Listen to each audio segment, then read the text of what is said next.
Right then, this is now my WWE Bash in Berlin 2024 review. And yes, very interesting show, if we're being real. Very interesting show. I'm going to go through the entire show now, giving all the matches a rating 1 to 10. And at the end, we're going to rate the show 1 to 10 as well. So yeah, 5 matches we had on the show. We got kicked off with Cody Rhodes defending his undisputed WWE Championship against Kevin Owens.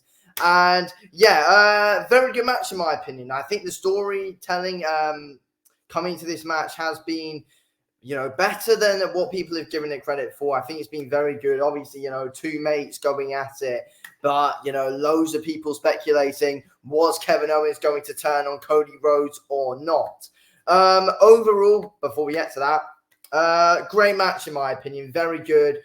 Just beat each other up for 25 minutes. Kevin Owens was mostly dominant in this match.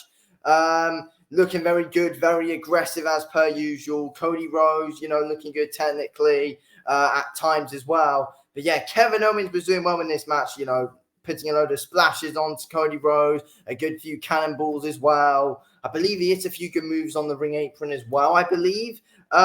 Good match in my opinion. Very, very, very good, fun match. It was always going to be that. But the winner was always going to be obvious. And a thing that we are seeing in Cody Rhodes' match is that he's getting beat the fuck up in a load of his matches, but he ends up winning them. And that's basically what happened here. He was getting beat up quite a lot during this one, but he always finds a way to win. And that's exactly what happened in this match here against Kevin Owens. But yeah, very good match, but the winner was always obvious. Kevin Owens had the odd near fall where, they tried to convince the crowd, is Kevin Owens going to do it? But let's be real. Deep down, we knew it was never going to happen with Kevin Owens near falls. But yeah, Cody Rhodes, it did take some time to get Kevin Owens out of there, but he did. And Cody Rhodes is still and what we expected, and he is still the undisputed WWE champion. Good match though. I would give it an 8. Solid 8, I'd give it. Okay, next up we got a match for the WWE Women's Tag Team Championships. We had the Unholy Union, Alba Fire and Isla Dawn versus Bianca Belair and Jade Cargill. Bianca Belair, Jade Cargill picking up the win after a decent match, to be fair. Good near falls from both. Jade Cargill throughout the match, showing her strength throughout, same as Bianca Belair. And, they work well as a team, Bianca and Cargill. I wasn't really expecting them to win. I think it's kind of better if they lost and some shenanigans happened between the two. I think that's what should have happened in this match. But it didn't, which I found strange because I think, eventually we just want to see the feud between Bianca and Cargill, which will be bloody very good. But they're the champs for now. Let's see what happens from here. I think they should have kept them on the Unholy Union, though. I really think they should have. I think it's the wrong decision here. Should have, had Bianca and Cargill lose, even though you don't really want either of them to really take a pinfall, though. That's the thing. So WWE did put themselves in a difficult situation here, but the Unholy Union are a very good bloody tag team, though. That's the thing. But yeah, let's see what happens with Bianca and Cargill. There's got to be, more storytelling of, who's going to turn on who and all that. But yeah, overall wasn't the most amazing match, but it was decent. I'd just give it a 6. That's what I'm saying. So yeah, but yeah, Bianca Jade win. I think it's the wrong winners though, in my opinion. But yeah, we got some good spots in the match though. But yeah, 6 out of 10, I'll give that one. Okay, next up we got a strap match between Drew McIntyre and CM Punk. Obviously, yeah, it's when you need to touch all 4 corners, when your opponent's down in the strap. Great match, of course. Very good match. CM Punk started very well, just absolutely whipping Drew McIntyre with the strap straight away. As you know, it's been showing on Raw throughout, of course. Drew McIntyre's been getting beaten up with that strap. But yeah, overall, good match. I mean, Drew McIntyre was able to hit CM Punk with a Claymore, get him down, and, he almost got it, but CM Punk managed to kind of revive himself. CM Punk got some near ones as well. Drew managed to revive himself. CM Punk hit the go to sleep on Drew. Drew was still able to stay in it. Yeah, overall, very good match, to be fair. The feud was still showing. I mean, CM Punk was always consistently going after that bracelet. I know that, some people don't really like that kind of thing. But again, some people do. I don't really mind it. I'm not exactly a massive fan of that idea, though. But yeah, CM Punk did end up winning the match. Managed to touch all 4 corners, won the match, and it was fun. It was very fun, to be fair. But yeah, I think CM Punk was the expected winner here. But I would have rather Drew McIntyre won. I know I sound like I'm complaining a bit today, but I would rather Drew McIntyre won this match and eventually CM Punk won at Bad Blood. So, they had bragging rights saying Drew McIntyre won 2, but then CM Punk can say, oh, I won the last one, though. That's what I think would have been better. But no, it's 1-1 going to the last one, which CM Punk will probably win, which makes Drew even more happy. There is a story to be told, though, I think. But yeah, CM Punk wins. I enjoyed the match, of course.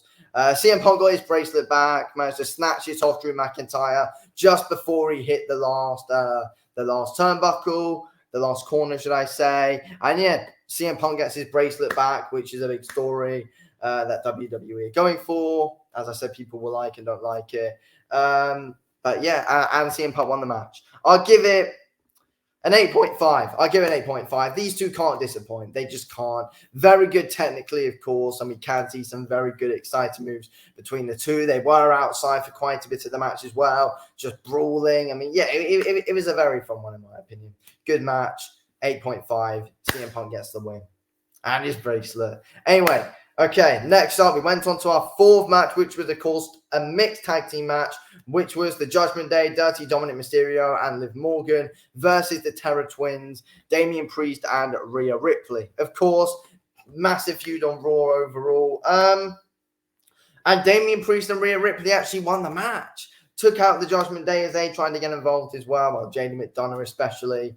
But yeah, I mean, overall, good match. I mean, it did look like, Priest was just beating the hell out of Dominic Mysterio to start off. Then eventually Rhea Ripley got involved and was beating up Dominic Mysterio as well. Then Liv Morgan came back and Rhea Ripley was just beating up Liv Morgan for quite a bit. But eventually Liv Morgan was eventually able to turn the ties and was really going at it with Rhea Ripley for a good amount of time as well. Good match, and Dominic Mysterio had the odd bit of a spell, but not really. Damian Priest was mostly always getting the better of him. I mean, to be fair, we mostly just saw it's mostly, just really Rhea Ripley and Liv Morgan mostly going at it.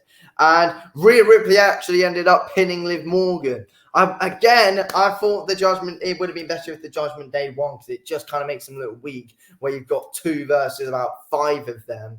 Carlito getting beat up, JD getting beat up, Finn. I mean, it's like, you've got all them getting beat up by 2 people. It just makes the Judgment Day look a bit weak. I think they should have won by, some distraction, and eventually Rhea gets her revenge on Liv in another pay-per-view, a bad blood or something in a singles match. That's what I think should have happened. But now we're going this angle. But I know I sound like I'm complaining a lot. There's just some results which I think could have been different, but yeah, it is what it is. Good match overall. I give it a 7.5 out of 10. Okay, and then this does, of course, take us to the main event. We got Gunther defending his WWE World Heavyweight Championship against Randy Orton. The crowd were absolutely loving this one at the very start, of course, absolutely loving it. Big chance for Gunther. Randy Orton had a good entrance as well. And yeah, these two just went it in a bloody amazing technical match, as expected, really. Brawling outside for quite a bit. I believe Randy Orton put Gunther through a table. And, the commentators, Michael Cole was there screaming, Randy, get him back in the ring. That's the only way you can finish him. But yeah, people were saying, Randy Orton kind of took his time quite a bit in this match. But yeah, I mean, Gunther obviously with the usual chest slaps, of course, chops. Onto Randy Orton. But yeah, Randy Orton once again was able to, Randy Orton hit Gunther with an RKO out of nowhere as well. Got in here full. It was a good match, to be fair. Randy Orton looked strong throughout it as well. It ended, of course, with Gunther getting in the choke on Randy Orton.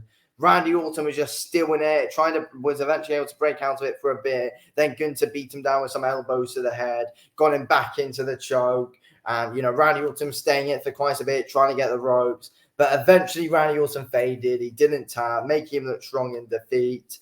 and Gunther retained the WWE World Heavyweight Championship, which the German crowds were, of course, quite happy about. I was glad Randy Orton didn't win, though, if I'm being real. But, I mean, he was never going to win. That's the thing, because, you know, you don't ever really lose your title in a first title defense. But I would have liked it if Randy Orton was a 15-time champ today, and then at Bad Blood, Gunther won it back or something and kept the feud going for a trilogy. But no, guess they didn't bloody do that. But yeah, I'm not complaining. No, Gunther's reign still goes on. But I wanted Orton to win. He's one of my favorite wrestlers, of course. But yeah, who hates Randy Orton? No, that's the big thing. But yeah, Gunther wins. Hopefully, Orton gets his moment at some point. But yeah, I want him to become a 15-time champ, then 16-time champ. And you never know, it could break the record if he stays around long enough. I don't know. But yeah, Gunther gets a big win over Randy Orton. You never know, Randy Orton could actually be the guy to beat Cody Rhodes, though, actually. That could be what's happening.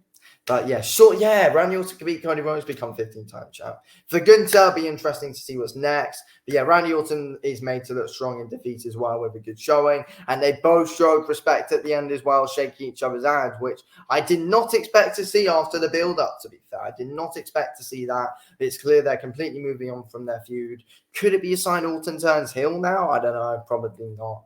No, it actually could be. I don't know. We'll have to wait and see. I mean, you never know. Randy also might be salty about the loss. He might take it out on Cody, and eventually, you never know. We could beat him. I don't know. But now probably be Kevin Owens standing on Cody, then they'll fight Bad Blood. But yeah, anyway, Randy Orton versus Gunther gets a 9 out of 10. Very good, entertaining match, and the crowd will really play behind it. Overall show, quite enjoyed it, to be fair. Could have been a bit better. I guess 7.5 out of 10 for the whole show. That's what I'm saying. Anyway, but I enjoyed it. Very good stuff. Anyway, thanks for watching this video, King. I'll speak to you in a bit. Thanks for watching.